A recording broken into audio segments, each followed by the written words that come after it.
We talk about a lot of things on this channel. We talk about ghosts, spirits, cryptids, all of those things. But a big chunk of this channel is also true crime. And we've talked about a lot of really horrible people, but there's one that just soars above the rest. And today we're going to be talking about him. Let's talk about the life and the murders of Jeffrey Dahmer. Hey guys, before we dive deep into this case, viewer discretion is advised. It's going to get dark, and it's going to get dark really fast. So we're going to be talking about mental illness. We're going to be talking about murdering, mutilation, dismemberment, cannibalism, all that stuff. So please be cautious. If you have a weak stomach, maybe don't watch this. If you are eating dinner, what are you doing? Go watch a different video, come back when you're not eating. I hope you guys enjoy. Let's get into the case. Jeffrey Lionel Dahmer was born on May 21st of 1960 in Milwaukee, Wisconsin to his two parents, Lionel and Joyce. Now, Lionel was going to Marquette University to become a chemist, and this took up a lot of his time, obviously. This left Joyce to take care of Jeffrey all by herself, but she was dealing with her own issues. She had depression, anxiety, suicidal thoughts, and so Jeffrey was very much alone during most of his childhood. That being said, Jeffrey was described as being a happy and bubbly child until about the age of 4, when he had to undergo a double hernia surgery on his genitals. And after this point, it was said that he became very quiet and reserved. Some people speculate that this surgery was so traumatizing for him that it made him kind of like subconsciously start to question his sexuality and caused him a lot of unease in his life. Later in life, Jeffrey said that he was very unsure about the solidarity of his family, and I'm sure that was true. His parents were dealing with their own stuff in their own lives, and then when they were together, they were constantly fighting. And Jeffrey even said that on one occasion, his mom actually hit his dad. The Dahmer family moved to Doylestown, Ohio in October of 1966, and at the end of the year, Jeffrey's little brother David was born. This was a very joyous time for the Dahmer family because they had this new member of the family, and also Lionel had just graduated. So it was an exciting time, but Jeffrey felt even more alone than he did before because now any attention that he would have gotten from his family was now going to his little brother David. Then again in 1968, the Dahmer family moved here to Bath Township, Ohio. And it was here that Jeffrey began to have this weird obsession with dead animals, their insides, how they worked. One night specifically at the dinner table, Jeffrey and Lionel were talking about dead chickens and what would happen if you put their bones in bleach. And Lionel was really excited because as a scientist, this was like super cool. His son was taking interest in science. Lionel was so excited that he brought his son Jeffrey out to the garage, and they actually bleached the bones safely together of the chicken. And this kind of sparked this whole new interest with Jeffrey. Now he started to bleach the bones of dead animals that he found on the sides of the road. So this is where Jeffrey Dahmer went to high school. He went to Revere High School in Bath, Ohio. And he was known to be kind of a jokester. He would often imitate people with mental disabilities, which isn't cool, but that was like his thing that he was known for. The teachers say that he was polite and kind of quiet, but he started heavily drinking at the age of 14, and he would sometimes come to school with alcohol in his pockets. In 1977, Jeffrey's parents decided to get a divorce after they tried counseling for a while. They all stayed together in the family home until early 1978, when Joyce decided to kick Lionel out of the house. So Lionel went to go stay at a motel, and Joyce stayed within the family home. That isn't until later in the spring when Joyce decided to take David and move to Chippewa Falls, Wisconsin to stay with some relatives, leaving Jeffrey completely and totally alone in the family home. Jeffrey was only 18 years old at this time, and he later stated that this abandonment made him feel depressed, lonely, and bored. He started fantasizing about this young man that would jog through his neighborhood, and he thought about what it would be like to see him shirtless, to have sex with him. He started to think about knocking him unconscious as he ran by. And it was around the time that these fantasies started that Jeffrey committed his first murder. On June 18th of 1978, Jeffrey picked up an 18-year-old hitchhiker named Stephen Hicks. Now, Stephen's dad described him as being a deeply caring person. He had just graduated from high school, and he was trying to get to a concert, which is why Jeffrey picked him up. Jeffrey said that he would definitely drive him to the concert, but he also asked if he wanted to come back to his house for a couple beers, and Stephen agreed. They went back to Jeffrey's house and they spent a couple hours drinking and talking. And Jeffrey said that although Stephen was very attractive, it was pretty obvious that he wasn't into guys. So finally, Stephen was like, hey, I gotta get going. This concert's gonna start soon. Can you drive me? And Jeffrey was just realizing that he felt very lonely, and it was so nice to just have somebody to talk to, and he didn't want Stephen to leave. He didn't want this moment to be over. And it did kind of make sense. I mean, Jeffrey was an 18-year-old man. He didn't have any friends. He was all alone in this house. It was probably just super nice to have somebody to talk to. But the choices that he made next would change the course of both of their lives forever. For the first time, Jeffrey felt like he needed control. And so he picked up a 10-pound dumbbell and hit Stephen twice on the head. He then proceeded to strangle Stephen to death with the bar of the dumbbell, and then he unclothed Stephen and pleasured himself over his dead body. Jeffrey then picked Stephen up and stashed him in the basement of the home. During an interview later in his life, Jeffrey stated that, "I thought how amazing it was that I was actually doing it to another human being. It shocked me that I got to that point. And that was a feeling of excitement, control, but mingled with a lot of fear." The next day, Jeffrey carefully dissected Stephen's body, separating the bones from the flesh and dissolving what he could in acid. Then around 3 a.m., he bagged up the body, stashed it in his back seat, and started to drive to a nearby ravine. As he was driving, he actually got stopped by a police officer for crossing over the median. And the officer asked Jeffrey where he was going so late, and he lied, saying that his parents were fighting, and so he just needed to get out of the house, and he was going to the dump to get rid of the trash in his back seat. Surprisingly, the officer let Jeffrey go without investigating any further. So Jeffrey turned the car around, headed home, and decided to stash Stephen's body in a pipe near the home instead. And it was at this point that Jeffrey realized that if he could lie well enough, that he could manipulate whoever he wanted. For Jeffrey, life went on as normal as it could for about another 6 weeks, until Lionel stopped by the home with his new fiancée and realized that Joyce was nowhere to be found, and Jeffrey had been staying there all alone. And so Lionel decided to help Jeffrey get enrolled into Ohio State University. He had planned to major in business, although very soon after Jeffrey started, it became quite obvious that his alcohol problem was going to prevent him from doing well in school. It was stated that one time Lionel just dropped by Jeffrey's place while he was in school, and there were just alcohol cans everywhere. It was a disaster.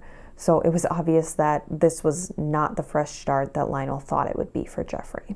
As you can imagine, Jeffrey did end up dropping out during his first semester, and then he decided to enlist in the Army and did his basic training in Alabama, and then actually went to San Antonio, Texas for some extra training to become a medical specialist. In July of 1979, Jeffrey was shipped off to Baumholder, West Germany, where he was a combat medic.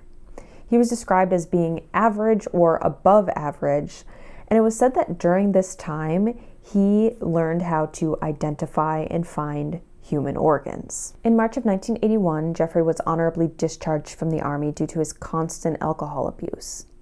They granted him a plane ticket anywhere in the United States, and he picked Miami Beach, Florida, to avoid the wrath of his already disappointed father. He got a job and rented a motel for about 7 months until he eventually got evicted from this motel, and at that point he called Lionel and asked if he could come home. Now, if you'll remember, Stephen's body was still stuffed in the pipes near the home, so when Jeffrey arrived back in Ohio, he decided to spread Stephen's body throughout the wooded area behind the house. After a few months of living in the home with Lionel and his fiancée, it became quite clear that things were not working out and Jeffrey needed another new start. So Lionel decided to ship Jeffrey off to stay in West Allis, Wisconsin with his grandma, Catherine. And this kind of turned over a new leaf for Jeffrey. He started helping around the house, he started going to church, and he even got a job as a phlebotomist at a plasma blood center. Things were really looking up for Jeffrey, and he later stated that he was trying his hardest to stay on the straight and narrow because he was hoping that it would stop all of these crazy feelings that he was having. One day, Jeffrey was shopping here at Southridge Mall when he came across an empty store that had a mannequin in it.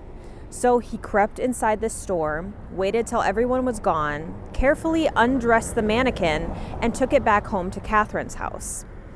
Over the next couple of weeks, he spent time pleasuring himself to the mannequin, and for the first time, he felt like he had a sense of control over this inanimate object. And all was going well until one day Catherine was doing Jeffrey's laundry and she came across the mannequin. And she obviously questioned Jeffrey about the doll, and he lied, saying that some guy had sold it to him and he was just keeping it. But, of course, he knew that this facade wouldn't last long, so later that night, he broke the mannequin up into pieces and disposed of it. So Jeffrey was laid off from his phlebotomy job in late summer of 1982, but he was thankfully able to get a new job as a third-shift chocolate mixer at the Ambrosia Chocolate Factory. And this opened up the door for him to have a lot more free time because now he had days and weekends. So Jeffrey started back up with his drinking habits. Then in 1985, Jeffrey started to go to different gay bars and bathhouses in Milwaukee. And it's important that we take just a step back here and talk about gay culture, especially Milwaukee in the 1980s. So basically all of the gay bars in Milwaukee used to be located in an 8 to 9 block radius of each other, and the area was not safe. Not only that, but a lot of people would use aliases to protect themselves. But then when you would meet people at the bar, you would use that alias. And so a lot of times people didn't know each other's real names, which could be a little bit problematic if something were to happen to that person. But that being said, it was a great place to let loose, have fun, dance, and be yourself once you were safe inside the bars. So anyways, Jeffrey got a membership to one of these bathhouses and started to have lots of different encounters with people. And then in June of the following year, he started drugging his partners. He had this prescribed medication for his sleep troubles called Halcion, and he realized that this was the perfect solution to rendering his victims unconscious. So that became Jeffrey's new routine: drug an attractive man, sexually assault him, and go on his merry way.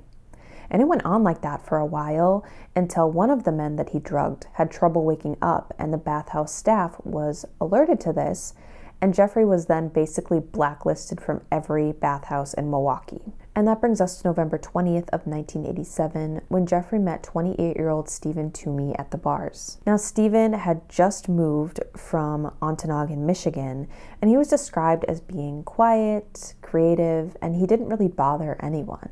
He came to Milwaukee, as some of us Midwest kids do, to try to figure out what we want to do with the rest of our lives. He was, at the time, working as a short order cook. The couple came to the Ambassador Hotel, where they continued to drink. Jeffrey just had plans to do his normal drugging and sex, but when he woke up in the morning, he looked over at Stephen, and his entire chest was caved in and bloody, bruised. Then Jeffrey looked down at his own hands and realized that he himself was bloody and bruised. He had no memory of murdering Stephen.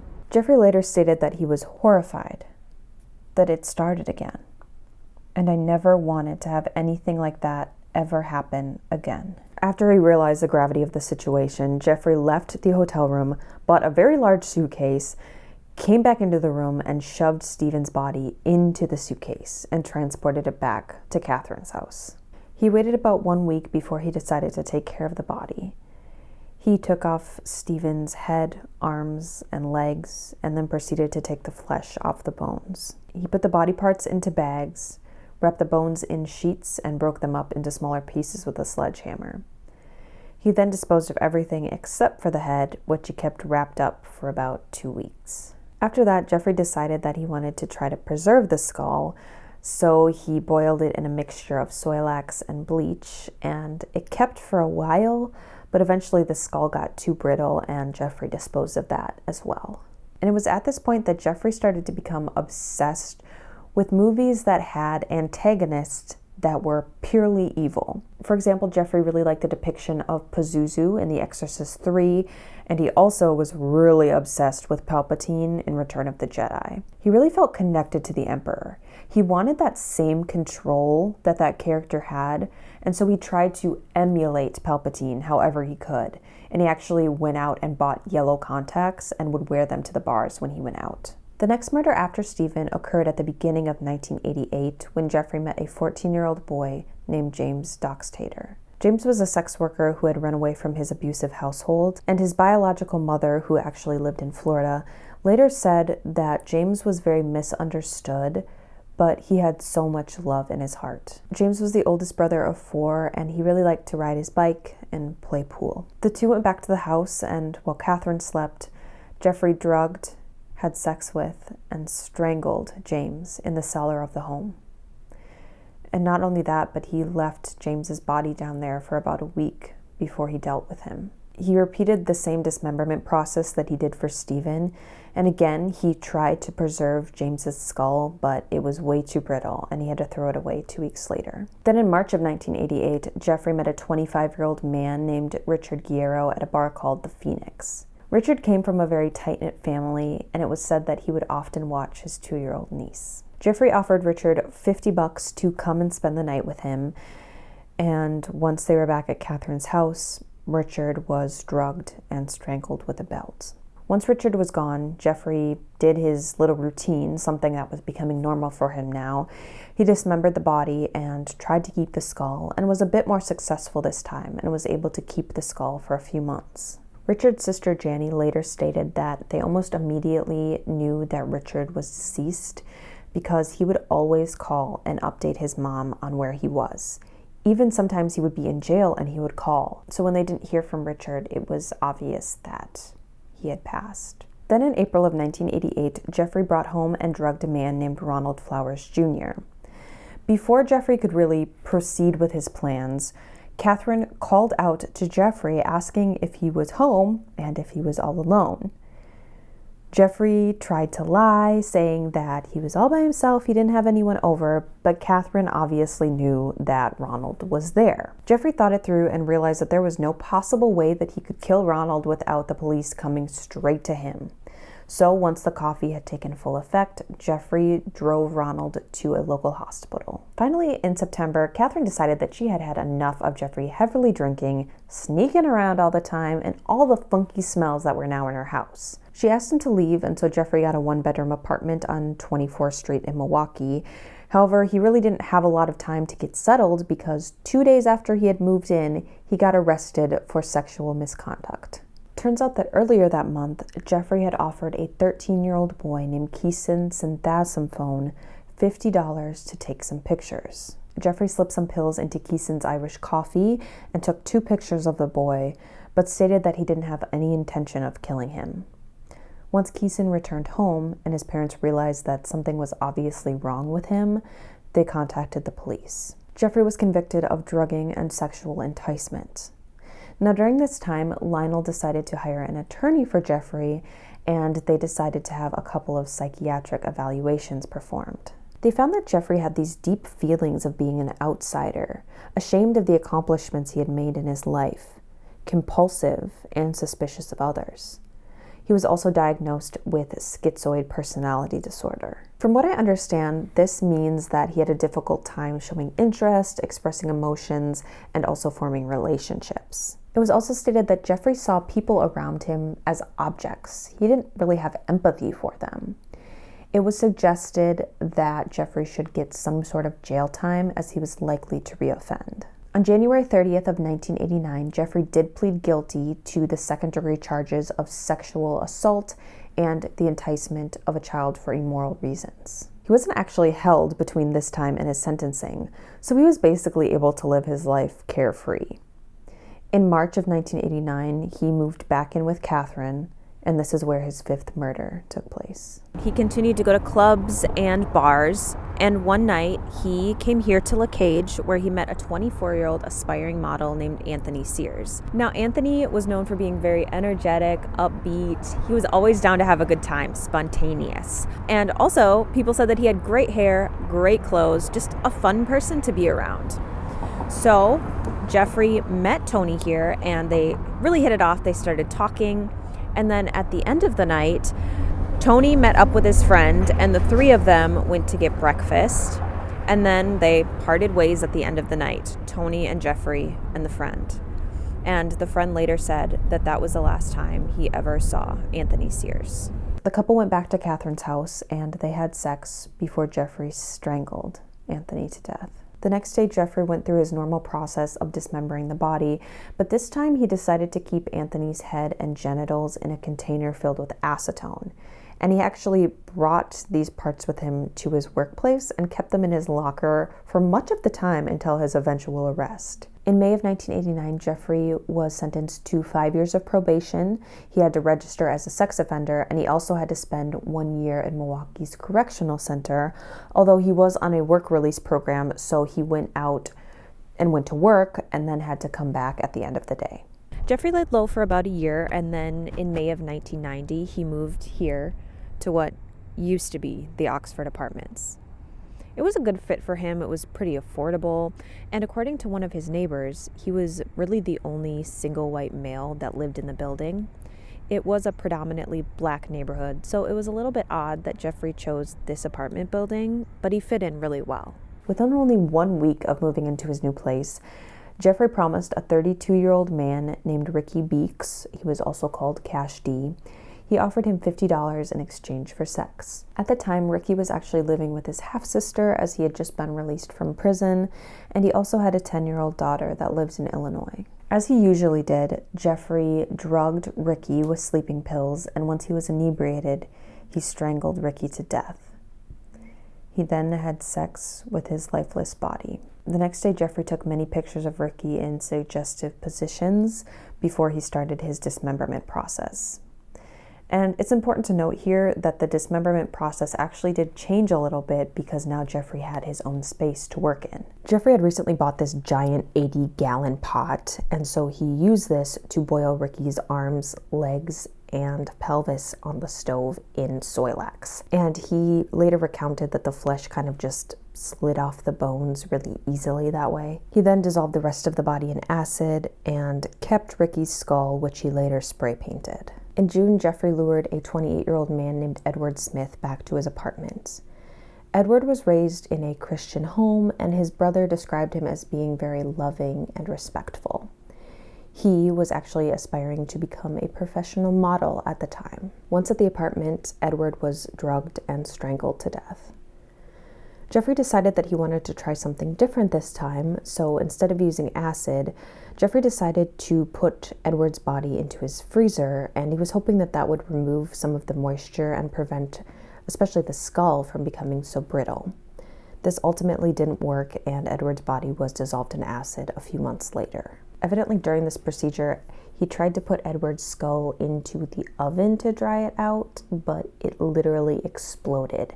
And Jeffrey later stated that he felt really bad that he couldn't keep any part of Edward's body, which is just like super weird that he doesn't feel bad about killing somebody, but he feels really bad that he couldn't keep part of the body. It just shows like how twisted of a mind that this man had. He was just like so far off the deep end by this point. On September 2nd of 1990, Jeffrey met a 24-year-old man named Ernest Miller outside of a bookstore, and he offered Ernest $50 to come back to his apartment with him. Ernest was known to be a very creative and kind soul. He had graduated from high school in Milwaukee, had worked for a couple years, and was now about to start classes at a local art school. He really wanted to become a professional dancer.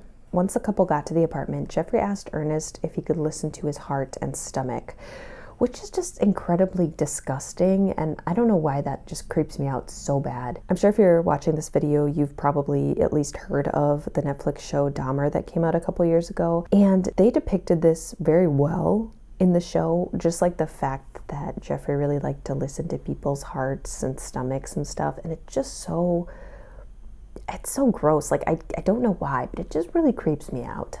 Maybe it's just me, but ugh. Then Jeffrey tried to do more than that, but Ernest said that it would cost Jeffrey extra. So Jeffrey thought through this plan in his head and was like, man, I'll just pull the old sleeping pill trick. But the problem is that he only had 2 sleeping pills left, and that wouldn't be enough to fully inebriate Ernest. Jeffrey then did something he hadn't done before. Instead of trying to strangle Ernest, he slit his throat with a knife, and it caused Ernest to bleed out in a matter of minutes. He then took some suggestive photos of Ernest before placing him in the bathtub and decapitating him. This time was a lot different because he kept a lot of Ernest. He took out his heart, liver, biceps, and some of the flesh from his legs and placed it in his freezer. And then he decided that he would try to keep the entire skeleton. He took what was left of Ernest's body and boiled it in Swilax and then placed it in a light bleach solution for about a day, then let it dry out for about a week. And then with the skull, he painted it and coated it in enamel. In September, Jeffrey met a 23-year-old man named David Thomas here at the Avenue Mall. And Thomas was described by his wife as being very hardworking, but also extremely kind and loving as well. David had a 2-year-old daughter. Anyways, Jeffrey often hung out here, sitting in the food court and taking pictures of people as they passed. Jeffrey met David and invited him over for a few drinks and offered him some money if he would pose for some pictures. David was drugged once they got to Jeffrey's apartment, but by that point, Jeffrey stated that he wasn't feeling very attracted to David, but he knew that he couldn't let him live because he would be mad once he came to and realized that Jeffrey had drugged him. Jeffrey then strangled David, and although he didn't keep any parts of David's body, he did take pictures of the entire dismemberment process. David's wife said that after his death, she just could not get over her husband, that every man she met reminded her of him. After the murder of David Thomas, Jeffrey took a 5-month break from October to February, although it's not really known if it was an on-purpose break or not. It's suspected that he attempted to drug and kill at least 5 people during this period of time, but all of them were unsuccessful. His probation officer said that during this time, Jeffrey was extremely depressed and having suicidal thoughts. He was worried about money, his sexuality, and his family. I'm assuming it was a conglomeration of his mental issues and these other worries that maybe kind of forced him into this 5-month break. Well, Jeffrey picked up right where he left off in February of 1991 when he met up with an 18-year-old man named Curtis Strotter at a bus stop near Marquette University. Curtis had dropped out of high school at 15 and had joined Gay Youth Milwaukee, which was just a really nice place where people could kind of come together and talk about their experience, get a lot of support, that kind of thing. At the time, he lived with his grandma and had a younger sister. He had recently lost his job as a nursing assistant, but was planning to get his GED and go to modeling school. That day, Jeffrey offered Curtis money in exchange for some nude pictures, so they went back to Jeffrey's apartment, where Curtis was handcuffed, drugged, and strangled to death with a leather strap. He did his whole routine with the dismemberment and documentation of the whole process with his camera, and he decided to keep Curtis's head, hands, and genitals. In April, Jeffrey met a 19-year-old man named Errol Lindsay while he was out running errands. Errol was the youngest of 6 children and had a job making plaster figures. His sister described him as a goofball, and his mom described him as a mama's boy. He was the kind of person that would just go to work and then come straight home. So his mom always thought that it was odd that Errol got distracted talking to Jeffrey that day. So again, I'm saying viewer discretion advised right now, because the progression only goes from bad to worse. So basically, after drugging Errol, Jeffrey drilled a hole into his skull and used a turkey baster to put hydrochloric acid into the hole. He was hoping to create a completely submissive, mindless slave that would basically stay with him and do whatever he wanted. And what I don't understand is what happened between Curtis and Errol that caused this progression of just depravity. I'm wondering if it was something that Jeffrey had been thinking about for a long time and he just decided that today would be the good opportunity to try it, or if this was just kind of a spur of the moment thing that he just was wondering if it would work, so he just decided to try it. I don't understand it. I just don't. Horrifyingly enough, this procedure did not kill Errol, and he woke up with a horrific headache asking Jeffrey what time it was. I think that this probably scared Jeffrey, and he decided that he needed to get rid of him. So he quickly drugged and strangled Errol to death. The parts of the body that Jeffrey decided to keep with this victim were also different. He basically skinned Errol's entire body and soaked the skin in a mixture of cold water and salt. But all it did was dry out the skin, and so Jeffrey ultimately had to dispose of it. Errol's death in particular, it like really gets to me, and I don't know why. I think it's just like the sudden progression, like what he did to his prior victims, it was bad. Like, don't get me wrong, it was horrible. But like after this point, it's just like, how can you even live with yourself? Like, if you are doing this to people, how can you even live with yourself? Let's step back a little bit and talk about Jeffrey's apartment. By 1991, a lot of Jeffrey's neighbors had contacted the property manager being like, there are some funky smells going on. And also we're hearing loud banging sounds at all hours of the night and a chainsaw. Like, we just don't really know what's happening. Can you please look into it? When the property manager first reached out to Jeffrey, he apologized, saying like, I know I'm so sorry about the smell, but my freezer went out and all my food is spoiled. I know it smells disgusting. I'm taking care of it. I'm sorry. But of course, the smell didn't go away.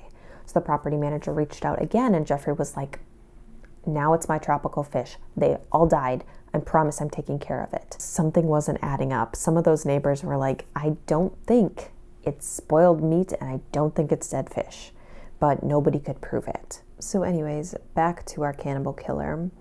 In spring of 1991, Jeffrey met a 31-year-old aspiring model named Tony Hughes. At the time, Tony lived in Madison, but was back in the area visiting some of his family. He was fully deaf, but he always carried around a pad of paper and a pencil to write notes. He was also fluent in ASL and could read lips. He was described as just such a fun person to be around. And he had recently told his friends that he and Jeffrey had known each other. They had had relations before. So on May 24th, they met up at a bar called The Phoenix. We've talked about it before, pretty popular bar. And they decided to go back to Jeffrey's place. Jeffrey drugged Tony and again tried to drill a hole in his skull and inject acid into it. But this time the procedure was fatal. And for some reason, he just left Tony on his bedroom floor to rot. And I just don't understand it, again, because like, he knew this person. Like, this wasn't just like a random hookup. He had talked to Tony before. He had known Tony, and he just left him there. It's so odd. Like, I just would want to be in Jeffrey's mind just for a second to understand like what was going through his head. Of course, you don't even go to that place where you would kill anyone, but if you did, why wouldn't you be respectful to somebody that was probably one of your only friends? It's just mind-blowing. I don't know. Now we've come to May 26th of 1991 and to one of the most heartbreaking murders in this entire case. On this day, Jeffrey met a 14-year-old boy named Conorak Sinthasimphone in downtown Milwaukee. 11 years earlier, Conorak and his family had moved from Laos to Milwaukee. Conorak had 8 siblings and was a freshman at Pulaski High School. Jeffrey offered Conorak some money in order to pose for some pictures, but he was hesitant.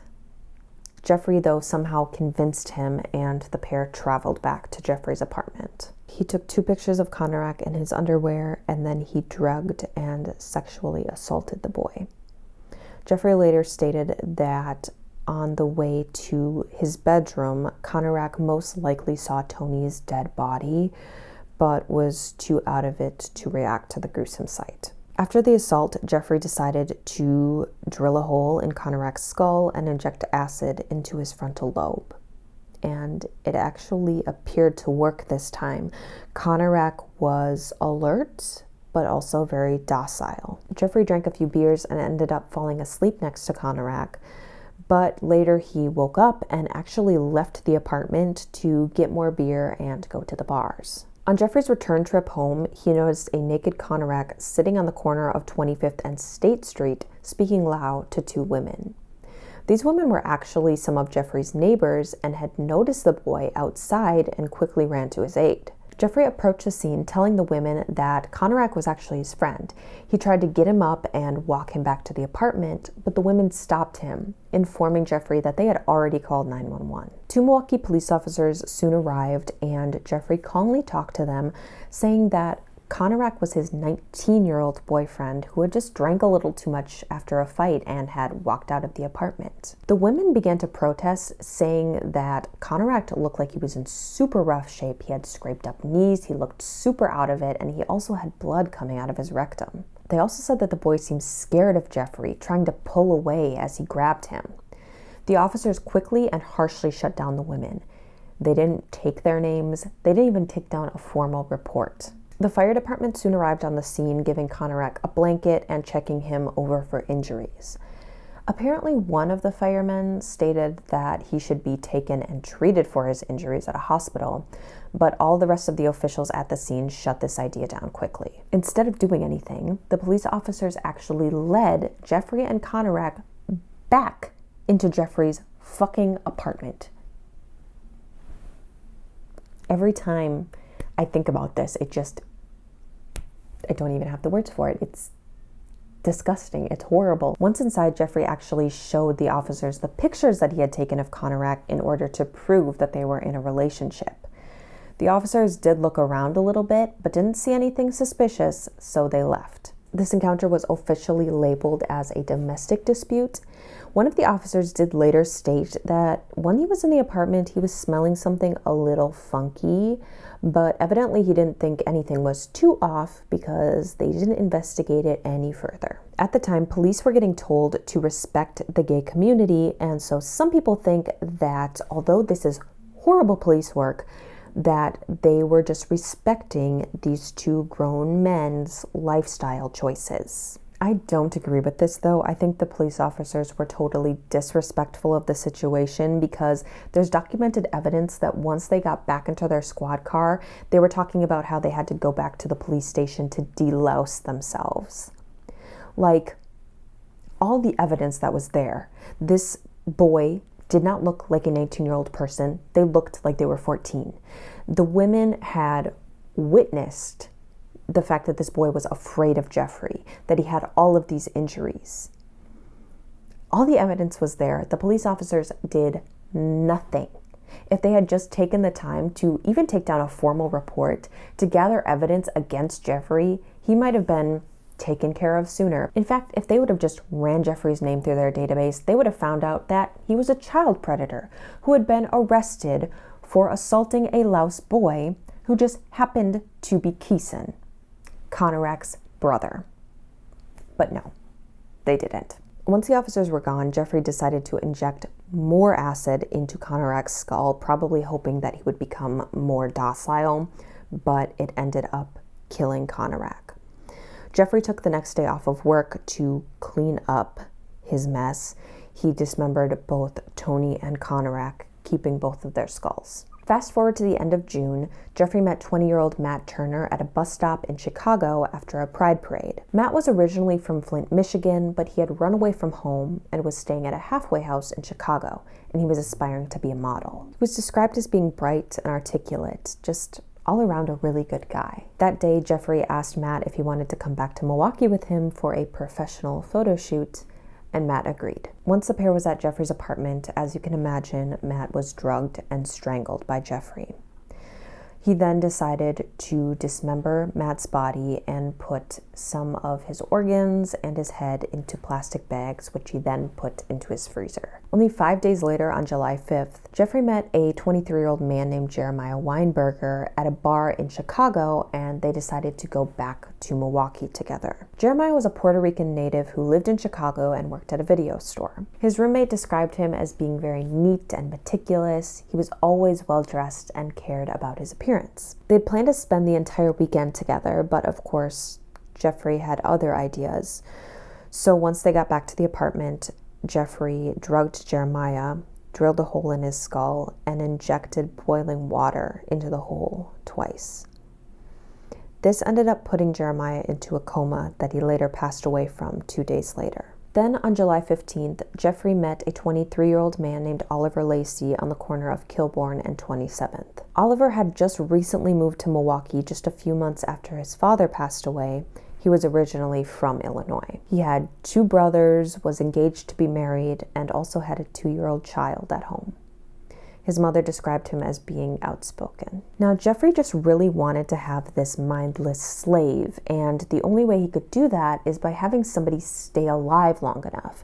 Injecting things into the skull just wasn't working.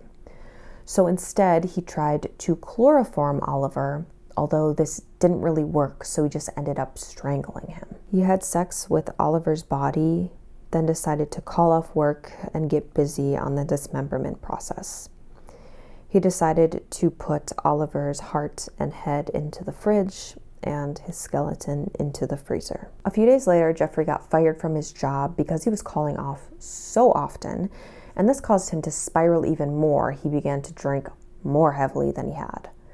And at this point, he met a 25-year-old man named Joseph Bradoff at a bus stop near Marquette University as Joseph was on his way to an interview. Joseph had recently moved to Milwaukee after living for a time in both Illinois and Minnesota. He had a wife and 3 children back home, and he was known for loving fishing and sports. The pair went back to the apartment where Jeffrey strangled Joseph and placed him on his bed under a sheet and left him to rot for 2 days. When Jeffrey finally came back and uncovered Joseph's body, he realized that it was just filled with maggots, and so he had to start the dismemberment process right then and there. He ended up cleaning Joseph's head and putting it in the fridge, and it's also noted that a few months later, he put Joseph's torso in acid with some other body parts from some of the other victims as well. And that brings us to July 22nd of 1991. Jeffrey approached 3 men and asked if they wanted to come back to his place to drink a few beers, hang out, and take nude photos for $100. 2 of the men declined, but 32-year-old Tracy Edwards agreed, so the pair went back to Jeffrey's apartment. Tracy later recounted that when he first entered Jeffrey's apartment, there was this really bad smell that he couldn't quite place, and he also noticed that there were boxes of hydrochloric acid on the floor. The pair talked for a little bit, and then at one point when Tracy was distracted, Jeffrey slapped a handcuff onto Tracy's wrist, and then the pair kind of struggled, and Jeffrey ultimately failed to cuff Tracy's other wrist.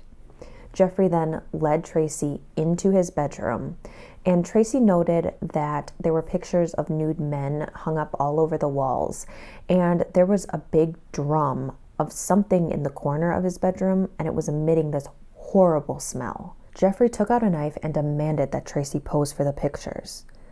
Tracy started to undress and said that he would only if Jeffrey put away the knife and uncuffed him. Instead of responding, Jeffrey turned his attention towards the TV where The Exorcist 3 was playing, and as Jeffrey got more into it, he started rocking back and forth and muttering to himself. After a bit, Jeffrey turned his attention back towards Tracy, and he proceeded to lay on Tracy's chest, holding a knife to him and telling him that he was going to eat his heart. Tracy kept trying to remind Jeffrey that they were friends, and as all of this was unfolding, he was searching around for an escape route. Finally, he told Jeffrey that he had to use the bathroom and that he wanted to sit in the living room because that's where the AC was. They sat in the living room for a while, and then Tracy told Jeffrey that he had to use the bathroom again. When he stood up, he realized that Jeffrey wasn't actually holding on to the other handcuff, so he took the opportunity and punched Jeffrey in the face and bolted towards the door. He later recounted that the door had 8 locks, and he was just lucky enough to turn the right one and escape the apartment. It was 11:30 at night when Tracy happened to stumble across 2 Milwaukee police officers on the corner of North 25th Street. Tracy quickly tried to explain the situation, and the officers noticed that Tracy had these handcuffs on, and they actually tried to use their handcuff keys to unlock the restraints, but their keys didn't work with these handcuffs. Tracy bravely agreed to go back to the apartment with the officers. When they knocked on Jeffrey's door, he answered, not even acknowledging the fact that Tracy still had the handcuffs on.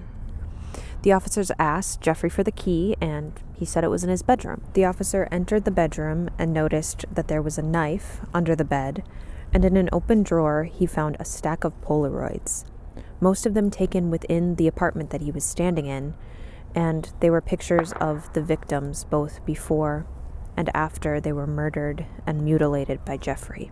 The officer brought the photos out to show his partner, and once they realized the gravity of the situation, they quickly tackled Jeffrey to the ground and arrested him. Although he did put up a little bit of a fight, he realized that he had been caught. If it wasn't for the bravery of Tracy Edwards, who knows if Jeffrey Dahmer would have ever been caught. Once Jeffrey was handcuffed and the officers had more time to look around the apartment, they started to realize the gravity of the situation they were in. The same officer that found the Polaroid pictures just happened to open the fridge and saw one of the victims' heads inside it. Jeffrey, who was obviously still on the ground handcuffed, looked at the officers and said, "For what I did, I should be dead." Once the investigators came to the scene, a full-fledged search of the apartment was conducted. They found multiple hacksaws and screwdrivers, and within the fridge they found 2 hearts and parts of arm muscle individually wrapped. In the kitchen alone, they found 7 skulls, 4 severed heads, and 2 full skeletons. When Jeffrey was later asked what he was going to do with these specific items, Jeffrey said that he wanted to make an altar to put in his living room, and he even drew a picture of what it was going to look like. He was going to pick specific body parts from each of his victims, paint them, and place them on his altar, and this was going to be a place for meditation where he could feel comfortable and at peace. And again, this just shows how mentally ill he was and how he was just craving control. Strewn throughout the remainder of the apartment was a pair of severed hands, 2 severed penises, and within the 57-gallon drum that was in his bedroom, there were 3 more torsos dissolving in acid. All in all, there were 74 Polaroid pictures recovered from the scene as well. All of the remains of the victims were taken into the medical examiner, but since DNA wasn't very readily available at the time, they had to use things like dental records, scars, and tattoos to try to ID all of these victims. Jeffrey was obviously taken into custody, and when he first met the investigators, he said, "Why don't you just shoot me now for what I've done?" But over the course of the next 2 weeks, totaling up to 60 hours, Jeffrey told the investigators everything. 32 of those hours are recorded and have recently been released to the public. He didn't request a lawyer and was very forthcoming when he was talking about everything that had happened. When he was questioned as to why he was being so open about it, he said that there was so much evidence against him that it just didn't make sense to try to hide anything at all. Investigators later recounted how Jeffrey had an incredible memory of all of his crimes. He told them that it always started out with a fantasy before every murder. He thought about what he could do, and it just all spiraled out of control every time. He told the investigators about how he would perform necrophilia on a number of his victims and even ran down a detailed description of his dismemberment process. He would first put the victim in the bathtub and take out their internal organs. He would then hang the torso and take the flesh off the bones. Any bones that he wanted to keep, he would boil in Soilax, and any that he didn't want, he would either put in acid or destroy them by hitting them. He specifically named 3 of the victims, Ricky, Ernest, and Oliver, and he told the investigators that he did eat parts of those victims. He told investigators that he would consume the hearts, liver, biceps, and thighs of these men.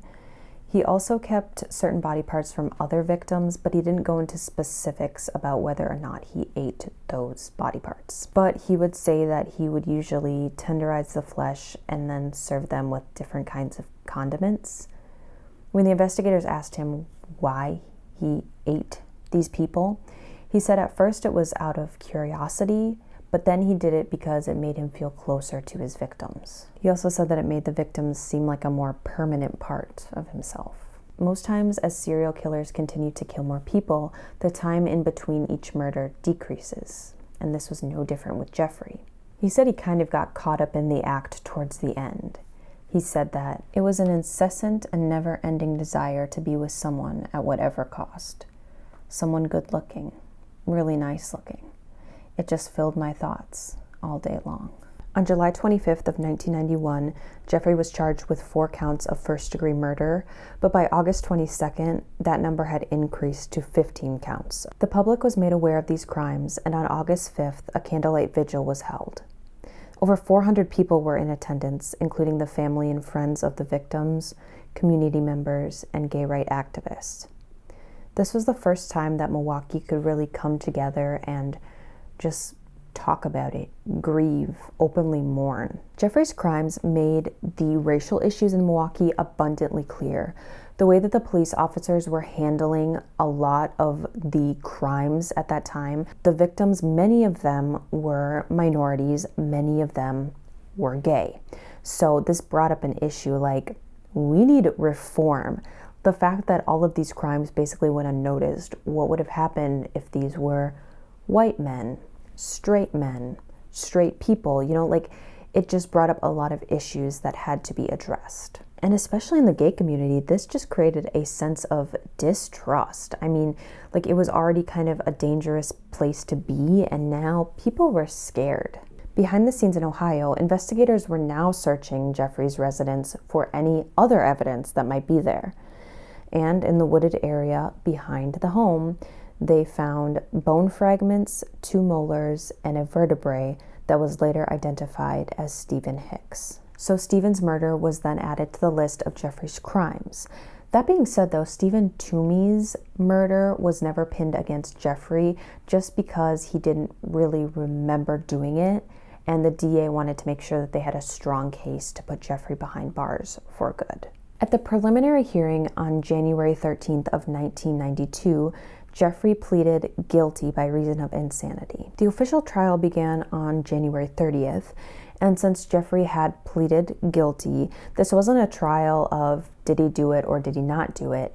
It was simply a trial of was he in his right mind when he committed these crimes. The prosecution's main argument was that Jeffrey didn't have any mental or personality disorders that really prevented him from acting upon his impulses and depravity. 2 expert witnesses were called, and they argued that although Jeffrey did have mental illness, it didn't take away from the fact that he was very calculated and driven by lust. One of the expert witnesses diagnosed Jeffrey with schizotypal personality disorder, substance abuse, and paraphilia, but stated that this did not affect his mental capabilities at the time of the murders. The second expert witness said that the fact that he drank alcohol before each and every one of his murders showed that he had this very human fear of killing, but that he was kind of dulling it with the alcohol. Both of the witnesses agreed that because Jeffrey dismembered and disposed of the bodies showed that he was very much in his right mind. He knew what he was doing, and he knew the trouble he could get in if he was found out. The defense's argument, of course, was the fact that Jeffrey's mental illness caused these violent outbursts and obsession with killing. One of the expert witnesses that the defense had diagnosed Jeffrey as a necrophiliac. This would explain Jeffrey's obsession with drugging, murdering, and having sex with all of his victims. The final expert witness for the defense diagnosed Jeffrey with borderline personality disorder, schizotypal personality disorder, psychotic disorder, and alcohol dependency. There were 2 independent expert witnesses for this case, and the first one talked about how Jeffrey had a lot of pent-up anger towards himself, and this would explain why he mainly murdered gay men, because he was attracted to them, but he knew it was wrong, and maybe he even saw himself in them, and he hated it, and that led him to murder. He diagnosed Jeffrey as legally sane, but with mixed personality, OCD, sadistic, fetishistic, borderline, and necrophilic features. The second independent witness basically just said that Jeffrey was an all-around normal dude,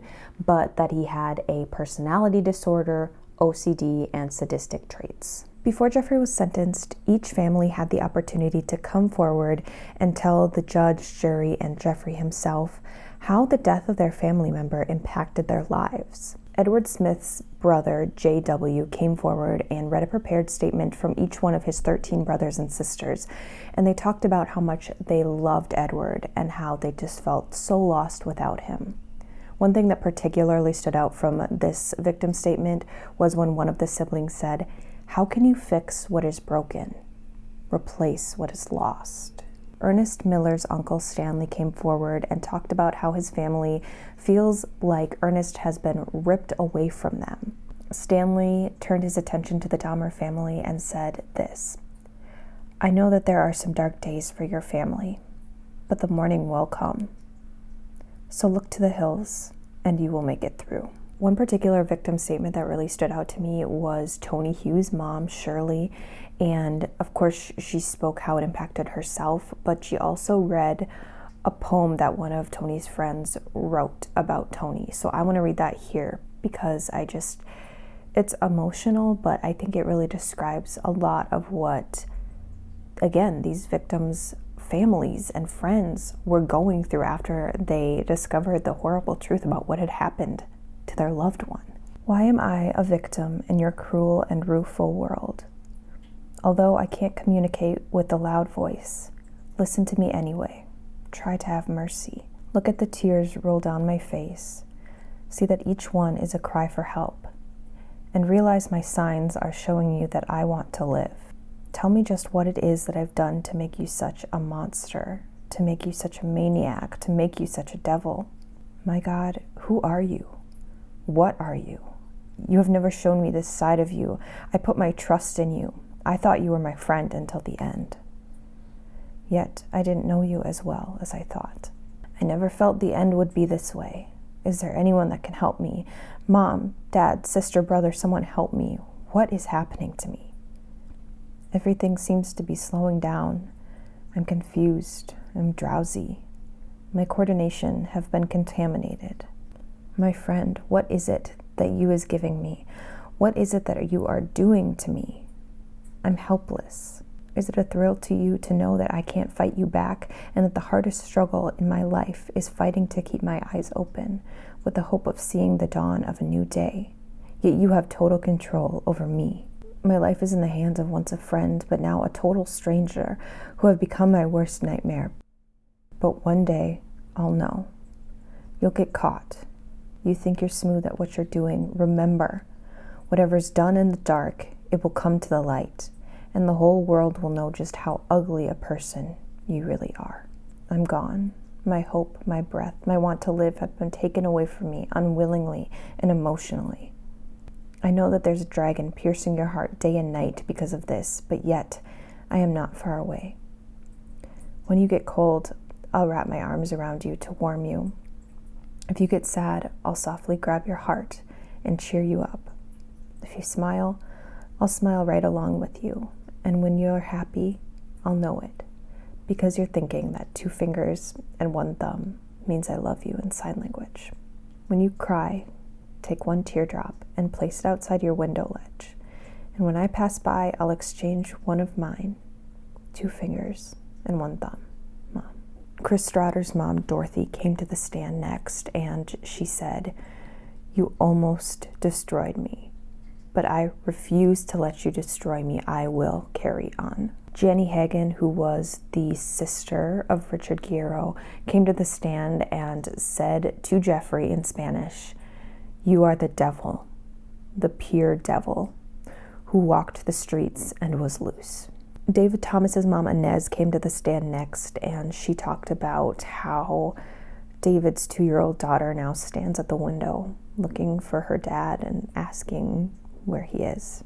Donald, the brother of Joseph Bradoff, came to the stand next, and he was understandably so very emotional, and he had some trouble talking and saying what he wanted to say, but suddenly you could just tell that the emotion just bubbled up, and he said, "I hope you go to hell."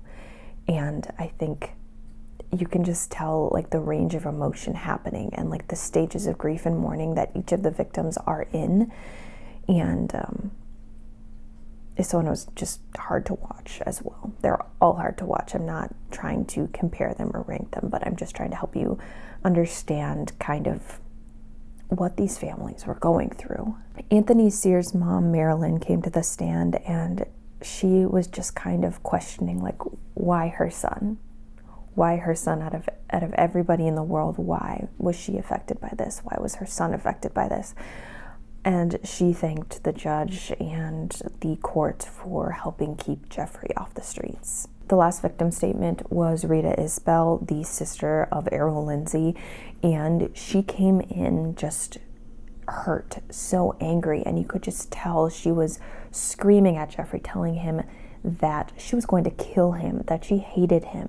And both parties, Jeffrey and Rita, had to be escorted out just because it got a little too rambunctious. But you could just tell how hurt she was, how this was affecting her family. I hope none of us have to ever experience this, but to have that time, those few moments, to look Jeffrey in the eyeballs and tell him exactly how his actions changed the course of these people's lives forever, I think is super important. And I'm glad that these families had that opportunity to do that, to tell the court how their lives will never be the same.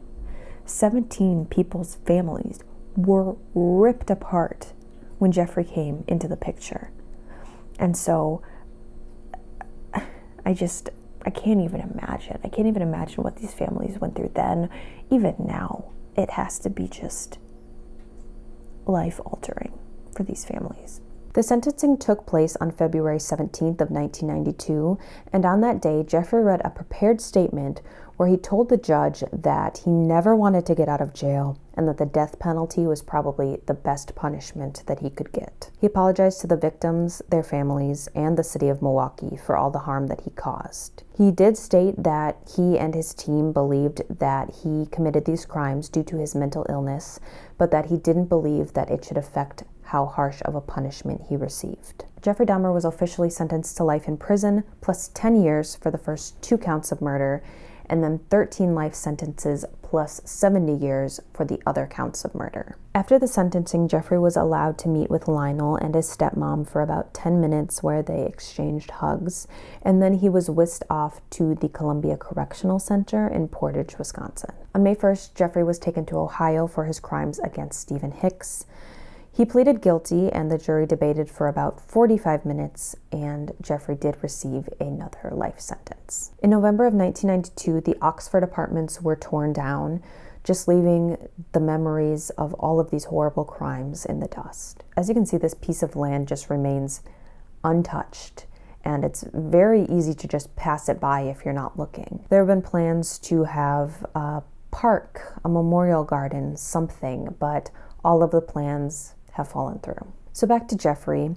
His life in prison was pretty uneventful at first. He was in solitary confinement for his own safety, but he actually requested to go into a less secure block after about a year. He got assigned a 2-hour time slot where he would help clean up the prison, and Jeffrey had also converted to Christianity. In May of 1994, he got baptized, and he met with a minister about twice a week. Jeffrey would continuously get letters from people all over the world, and not only that, people would actually send him money for the commissary. I just can't imagine, sending a letter to any murderer, but especially him. He knows how awful his crimes were. He literally said that he should be dead. Why do people feel the need to send people like this stuff? God, if you're doing that, stop. Stop doing that. On July 3rd of 1994, an inmate at the prison attempted to slit Jeffrey's throat with a razor blade embedded in a toothbrush, and he only received superficial wounds. Then, on November 28th of 1994, Jeffrey and 2 inmates named Jesse Anderson and Christopher Scarver were headed to the prison locker rooms to do their little cleaning assignment. Apparently, the 3 men were left alone without any supervision for about 20 minutes. And during this time, Jeffrey was cleaning one of the locker rooms when Christopher approached him, bashed his head into the wall, and bludgeoned him with a 20-inch metal bar. Later accounts from Christopher said that Jeffrey didn't make any noise as he was being beaten. He was found lying on the floor and was taken to the hospital, but he was pronounced dead about an hour later. He was cremated, and his ashes were split up between his parents, and his brain was retained for research purposes, but it got cremated in 1995. Also, Jesse Anderson was beaten by Christopher that same day as well, and he was also taken to the hospital, and he died from his injuries about 2 days later. Christopher was already in jail for a life sentence, so after he beat these 2 men basically to death, he calmly walked back to his cell and informed a guard that God told him that he had to kill these 2 guys. Although he later said that he did not plan these attacks, he did take the initiative to hide the metal bar within his clothes before he went to the locker room for his assignment. He was charged with another 2 life sentences, but he really took one for the team there. I'm not mad that he decided to do away with Jeffrey Dahmer. Not mad at all. The news of Jeffrey Dahmer's death was actually very controversial. Some of the victims' families were grateful that he was finally gone, but others were mad. Why did he get to escape the rest of his life that he was supposed to live in torment when they had to continue living on without the family members that he killed? This story is just so sad because there are so many times where justice could have been served. There were so many times when somebody could have intervened, when Jeffrey's parents could have intervened, when police could have intervened, when anybody could have stepped in and put an end to this, but it just went unchecked for so long, and these were the consequences. It's just horrible. This is obviously one of the most famous cases, but it's also the most gruesome, horrifying case that I have personally researched. I think it's up there with, the famous ones because it's just so gruesome, and this man was just so messed up. So messed up. It's unbelievable. Happy Halloween, friends. I hope that you enjoyed this true deep dive. If you're still here, thanks for sticking around and watching. I really appreciate each and every one of you so very much. I hope you get lots of candy today. Watch a scary movie. Enjoy the finer things in life. Maybe watch a little Scooby-Doo after this. You might need a little uplifter. Yeah. I hope that you guys have a lovely rest of your day and keep being the bad bitches that you are. Bye, guys.